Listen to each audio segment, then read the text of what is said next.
100 bus sanction ಆಗಿದೆ, ಅದು ಕೂಡ ಬರುತ್ತೆ. ಯಾಕಂದರೆ ಟೆಂಡರ್ ಕರೆಯುವಂಥದ್ದು ಕೇಂದ್ರ ಸರ್ಕಾರ, ಅದರಿಂದ ಸ್ವಲ್ಪ ಪ್ರಕ್ರಿಯೆ ಅಲ್ಲಿ ಸ್ವಲ್ಪ ತಡ ಆಗಿದೆ. ಅದನ್ನು ನಾವು ಡಿಪೋ ಮತ್ತು ಅದಕ್ಕೆ ಎಲೆಕ್ಟ್ರಿಫಿಕೇಷನ್ನು ಆ ಕೆಲಸ ಎಲ್ಲನೂ ಕೂಡ ಮಾಡ್ತಾ ಇದ್ದೀವಿ ಅಂತೇಳಿ ಒಟ್ಟು 2 ವರ್ಷದಲ್ಲಿ 1464 ಬಂದಿದೆ. ಇನ್ನೂ 220 ಬಸ್ಸು ಬರುತ್ತೆ. ನಮ್ಮ ಈ 1-2-3 ವರ್ಷದಲ್ಲಿ ಇಷ್ಟು ಬಸ್ಸುಗಳು ಬಂದಂಗೆ ಆಗುತ್ತೆ ಅಂತೇಳಿ ಆಗಲೇ ಲಕ್ಷ್ಮೀ ಹೆಬ್ಬಾಳ್ಕರ್ ಮಾತಾಡ್ತಾ ಸ್ವಲ್ಪ ಹಳೆಯದಾಗಿದೆ ಬಸ್ಸುಗಳು ಅಂದರು. ಕಾರಣಾಂತರಗಳಿಂದ 19ರಿಂದ 23ವರೆಗೂ ಹೊಸ ಬಸ್ಸುಗಳು ತೊಗೊಂಡಿರಲಿಲ್ಲ. ಆಗ ಕರೋನಾ ಇನ್ನೂ ಬೇರೆ ಬೇರೆ ಸಮಸ್ಯೆಗಳೆಲ್ಲ ಇತ್ತು.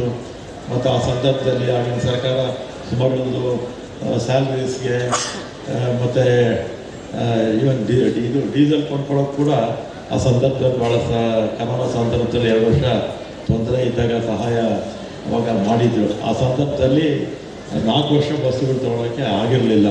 ಅದರಿಂದ ಸ್ವಲ್ಪ ಬಸ್ಸುಗಳು ಹಳೇದಾಗಿದೆ.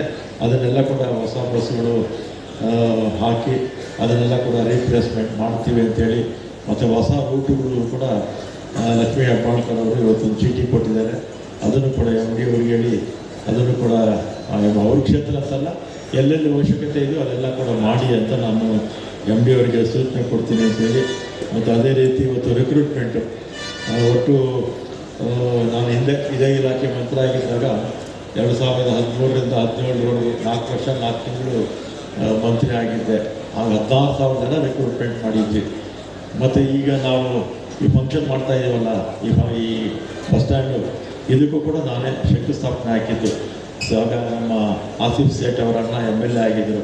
ಸಿದ್ದರಾಮಯ್ಯ ಅವ್ರನ್ನ ಕರ್ಕೊಂಡ್ಬಂದು ಇದಕ್ಕೆ ಆಗ ಗುದ್ಲಿ ಪೂಜೆ ಮಾಡಿ ಪ್ರಾರಂಭ ಆಗಿತ್ತು. ಆಮೇಲೆ ಉದ್ಘಾಟನೆ ಆಮೇಲೆ ಬಂದಂಥವರು ಮಾಡಿದ್ರು.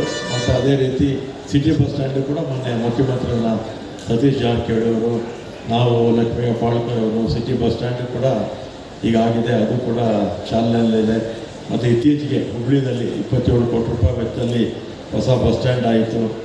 ಅದೇ ರೀತಿ ಧಾರವಾಡದಲ್ಲೂ ಕೂಡ ಸುಮಾರು 17 ಕೋಟಿ ಬಸ್ ಸ್ಟ್ಯಾಂಡ್ ಆಯಿತು. ಮತ್ತು ಇದು ಸಿಟಿ ಬಸ್ ಸ್ಟ್ಯಾಂಡ್ ಕೊಟ್ಟು 49 ಕೋಟಿ ಖರ್ಚಾಯಿತು.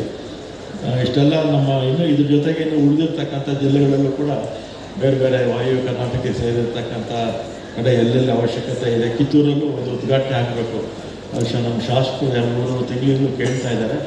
ಅದು ಈ ಸಲ ಯಾವುದಾದ್ರೂ ಮುಂದಿನ ವಾರಗಳಲ್ಲಿ ಯಾವ ಥರ ಟೈಮ್ ಫಿಕ್ಸ್ ಮಾಡಿ ಅದನ್ನು ಕೂಡ ಮಾಡೋಣ ಅಂತೇಳಿ, ಎಲ್ಲೆಲ್ಲಿ ಅವಶ್ಯಕತೆ ಇದೆಯೋ ಅದೆಲ್ಲ ಕೂಡ ಮಾಡಿಕೊಡೋದಕ್ಕೆ ಪ್ರಯತ್ನ ಮಾಡ್ತೀವಿ. ಪಕ್ಷಾತೀತವಾಗಿ ಯಾವುದೇ ಕ್ಷೇತ್ರ ಇರಲಿ ಅದರಲ್ಲಿ ಎಲ್ಲ ಸಾರ್ವಜನಿಕರ ಅನುಕೂಲಕ್ಕೋಸ್ಕರ ನಾವು ಮಾಡೋದು ನಮ್ಮ ಕರ್ತವ್ಯ ಅಂತ ನಾನು ಈ ಸಂದರ್ಭದಲ್ಲಿ ಹೇಳಿ, 2013ರಿಂದ 2017ವರೆಗೂ ನಾನು ಇದೇ ಇಲಾಖೆ ಮಂತ್ರಿ ಆಗಿದ್ದಾಗ ಬಹುತೇಕ ಈ ಬಾಂಬೆ ಕರ್ನಾಟಕದಲ್ಲಿ ಅತಿ ಹೆಚ್ಚು ಬಸ್ ನಿಲ್ದಾಣಗಳನ್ನು, ಬಸ್ ಡಿಪೋಗಳನ್ನು ಆ ಕಾಲದಲ್ಲಿ ಕೊಟ್ಟಿದ್ದೆ.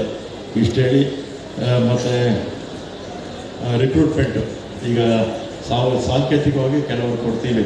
ಒಟ್ಟು 9,000 ಜನ ರಿಕ್ರೂಟ್ಮೆಂಟು ನಮ್ಮ ಈ ಒಂದು ಅವಧಿನಲ್ಲಿ ಆಯಿತು.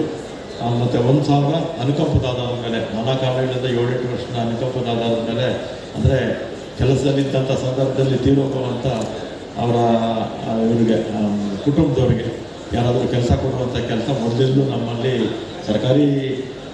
ಸರ್ಕಾರದಲ್ಲೂ ಇದೆ, ನಮ್ಮ ಇಲಾಖೆಯಲ್ಲೂ ಇದೆ. ಅದನ್ನು ನಿಂತಿರಲಿಲ್ಲ. ಈ ನಾನು ಬಂದ ಮೇಲೆ 1000ಕ್ಕಿಂತ ಹೆಚ್ಚು ಜನಕ್ಕೆ ಒಟ್ಟು ಕೆಲಸ ಸಿಗುವಂಥ ಕೆಲಸ ನಮ್ಮ ಸರ್ಕಾರ ಬಂದ ಮೇಲೆ ಆಗಿದೆ. ಒಟ್ಟು 10,000 ಜನ ರಿಕ್ರೂಟ್ಮೆಂಟು ನಮ್ಮ ಅವಧಿ 1ರಲ್ಲೇ ಆಗಿದೆ ಅಂತ ನಾನು ಈ ಸಂದರ್ಭದಲ್ಲಿ ಹೇಳಿ, ಮತ್ತು ಕಿತ್ತೂರು ಚೆನ್ನಮ್ಮ ಅವರ ಹೆಸರಿಡಬೇಕು ಅಂತ ಒಂದು ಪ್ರಪೋಸಲ್ ಆಗಲೇ ಲಕ್ಷ್ಮೀ ಯಾರಾಗಿದ್ದು ನಾನು ಇವರು ಅನುಮೋದನೆ ಮಾಡಿ ಕಳಿಸಿದ್ದಾರೆ. ನಮ್ಮ ಅಧ್ಯಕ್ಷರು ವರಗೌಡ ಪಾಟೀಲ್ ಅವರಿಗೆ ಇದರಲ್ಲಿ ಬೋರ್ಡಲ್ಲಿ ಅನುಮೋದನೆ ಆಗಿದೆ, ಸರ್ಕಾರಕ್ಕೆ ಬರುತ್ತೆ. ಕ್ಯಾಬಿನೆಟಲ್ಲಿಟ್ಟು ಕಿತ್ತೂರು ಚೆನ್ನಮ್ಮ ಇದು ರೋಡ್ ಟ್ರಾನ್ಸ್ಪೋರ್ಟ್ ಕಾರ್ಪೊರೇಷನ್ ಅಂತ ಬದಲಾಯಿಸಬೇಕು ಅಂತ ಭಾಳ ದಿನಗಳ ಬೇಡಿಕೆ. ಅದನ್ನು ಕೂಡ ಖಂಡಿತ ಮಾಡಿಕೊಡ್ತೀವಿ ಅಂತೇಳಿ. ಮತ್ತು ಉಳಿದಾಗೆ ಅಪರಾಧ ರಹಿತ ಸೇವೆ ಸಲ್ಲಿಸಿದ ಚಾಲನಾ ಸಿಬ್ಬಂದಿಗೆ ಬೆಳ್ಳಿ ಪದಕ. ಅಂದರೆ 5 ವರ್ಷದವರೆಗೂ ಕೂಡ ಗ್ರಾಮಾಂತರ ಪ್ರದೇಶದಲ್ಲಿ 5 ವರ್ಷ ಆಕ್ಸಿಡೆಂಟ್ ಮಾಡದೆ ಯಾರು ವಾಹನ ಓಡಿಸ್ತಾರೆ ಅವರಿಗೆ ಬೆಳ್ಳಿ ಪದಕ ಕೊಡ್ತೀವಿ. ಆಮೇಲೆ ಇನ್ನೂ ಹೆಚ್ಚು 7 ವರ್ಷ ಇರಬೇಕು, 7 ವರ್ಷನ ಚಿನ್ನದ ಪದಕ ಬೆಳ್ಳಿ ಗೋಲ್ಡ್ ಮೆಡಲು 15 ವರ್ಷ ಆಕ್ಸಿಡೆಂಟ್ ಆಗಿ ಒಂದು ಆಕ್ಸಿಡೆಂಟು ಮಾಡದೆ ಹೋದಂಥವ್ರಿಗೆ ಗೋಲ್ಡ್ ಮೆಡಲ್ ಕೊಡುವಂಥ ಕಾರ್ಯಕ್ರಮ ಅಂತ ನಾನು ಈ ಸಂದರ್ಭದಲ್ಲಿ ಹೇಳಿ, ಯಾರ್ಯಾರು ಈ ವಾಹನ ಓಡಿಸುವ ಸಂದರ್ಭದಲ್ಲಿ ಜವಾಬ್ದಾರಿಯುತದಿಂದ ಸುಮಾರು 5 ವರ್ಷಗಳ ಕಾಲ ಒಂದು ಸಣ್ಣ ಒಂದು ಆಕ್ಸಿಡೆಂಟು ಮಾಡಿದೆ, ಇವತ್ತು ಅವರಿಗೆ ಬೆಳ್ಳಿ ಪದಕವನ್ನು ಕೊಡ್ತಿದ್ದೀವಿ. ನಿಮ್ಮೆಲ್ಲರ ಪರವಾಗಿ ಇಲ್ಲಿರ್ತಕ್ಕಂಥ ಎಲ್ಲರ ಪರವಾಗಿ ಯಾರ್ಯಾರು ಬೆಳ್ಳಿ ಪದಕ ಪಡ್ಕೊಳ್ತೀರೋ ನಿಮಗೆಲ್ಲ ಅಭಿನಂದನೆಗಳನ್ನು ನಾನು ಈ ಸಂದರ್ಭದಲ್ಲಿ ಸಲ್ಲಿಸ್ತೀನಿ ಅಂತ ಹೇಳಿ, ಅದೇ ರೀತಿ ವೈಯಕ್ತಿಕ ಅಪಘಾತ ನಮ್ಮ ನೌಕರರು ಕೆಲಸದ ಮೇಲೆ ಇಲ್ಲೇ ಇರಲಿ ಆಕ್ಸಿಡೆಂಟ್ ಆಗಿ ತೀರೋದ್ರೆ ಅವ್ರಿಗೆ 1 ಕೋಟಿ ರೂಪಾಯಿ ನಾವು ಇನ್ಶೂರೆನ್ಸು ಮಾಡಿಸಿರ್ತೀವಿ, 1 ಕೋಟಿ ರೂಪಾಯಿ ಕೊಡ್ತೀವಿ. ಅದೇ ರೀತಿ 4 ಕಾರ್ಪೊರೇಷನಲ್ಲೂ ಮಾಡಿದ್ದೀವಿ.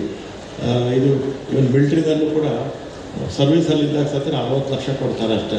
ಅವ್ರ ಕೆಲಸದಲ್ಲಿ ಇಲ್ಲದೆ ಇರ್ತಕ್ಕಂಥ ಸಂದರ್ಭದಲ್ಲಿ ಬೇರೆ ಎಲ್ಲಾದರೂ ಆಕ್ಸಿಡೆಂಟ್ ಆಗ್ತಿರೋದ್ರೆ ಭಾಳ ಕಡಿಮೆ ಕೊಡ್ತಾರೆ. ಆದರೆ ಇಡೀ ದೇಶದಲ್ಲಿ ಯಾವುದೇ ಟ್ರಾನ್ಸ್ಪೋರ್ಟ್ ಕಾರ್ಪೊರೇಷನ್ನು ಇಷ್ಟು ದೊಡ್ಡ ಮೊತ್ತದ ಒಂದು ಪರಿಹಾರವನ್ನು ನಮ್ಮ ದೇಶದಲ್ಲಿ ಎಲ್ಲೂ ಕೂಡ ಕೊಡ್ತಿಲ್ಲ. ಇದು ನಮ್ಮ ಒಂದು ರಾಜ್ಯದ 4 ಕಾರ್ಪೊರೇಷನ್ಗಳ ಹೆಗ್ಗಳಿಕೆ ಅಂತ ನಾನು ಈ ಸಂದರ್ಭದಲ್ಲಿ ಹೇಳಿ, ಮತ್ತು ಅದೇ ರೀತಿ 24-25ನೇ ಸಾಲಿನಲ್ಲಿ ಅತ್ಯುತ್ತಮ ಕಾರ್ಯನಿರ್ವಹಿಸಿದ ಅಧಿಕಾರಿಗಳಿಗೆ ಪುರಸ್ಕಾರವನ್ನು ಕೊಡುವಂಥದ್ದು, ಮತ್ತು ಮಾನವ ಸಂಪನ್ಮೂಲ ನಿರ್ವಹಣಾ ವ್ಯವಸ್ಥೆ HRMS ಹಾಗೂ ಕಾನೂನು ಪ್ರಕರಣಗಳ ನಿರ್ವಹಣಾ ತಂತ್ರಾಂಶ ಇದನ್ನು ಕೂಡ ಇವತ್ತು ಮಾಡ್ತಾ ಇದ್ದೀವಿ ಅಂತೇಳಿ, ಅದರಲ್ಲೂ ವಾಯು ಕರ್ನಾಟಕದಲ್ಲಿ ನಮ್ಮ IT ಸಂಬಂಧಪಟ್ಟ ಹಾಗೆ ನಮ್ಮ ಎಲ್ಲ ಕಾರ್ಪೊರೇಷನ್ಗಳಿಗೂ ಕೂಡ ಇವರು ಈ ವಾಯು ಕರ್ನಾಟಕ ಸರ್ಕಾರ ಮುಂದಿದೆ ಅಂತೇಳಿ ನಾನು ಈ ಸಂದರ್ಭದಲ್ಲಿ ನಮ್ಮ MD ಅವರಿಗೆ ಮತ್ತು ಎಲ್ಲ ನಮ್ಮ ಅಧಿಕಾರಿಗಳಿಗೆ ಅಭಿನಂದನೆಗಳನ್ನು ಸಲ್ಲಿಸಿ ಈ ಕಾರ್ಯಕ್ರಮಕ್ಕೆ ಬಂದು ಈ ಒಂದು ಉಪಸ್ಥಿತಿ ಇದ್ದು ಕಾರ್ಯಕ್ರಮವನ್ನು ಯಶಸ್ವಿಯಾಗಿ ನಡೆಕೊಟ್ಟ ನಮ್ಮ ಸತೀಶ್ ಜಾರಕಿಹೊಳಿ ಅವರಿಗೆ, ಲಕ್ಷ್ಮೀ ಹೆಬ್ಬಾಳ್ಕರ್ ಅವರಿಗೆ ಮತ್ತು ಎಲ್ಲ ನಮ್ಮ ವೇದಿಕೆ ಮೇಲಿರ್ತಕ್ಕಂಥ ಅಧ್ಯಕ್ಷರು, ಉಪಾಧ್ಯಕ್ಷರು, ಶಾಸಕರಿಗೆ ಧನ್ಯವಾದಗಳು ಹೇಳಿ ನನ್ನ ಮಾತನಾಡ್ತೀನಿ.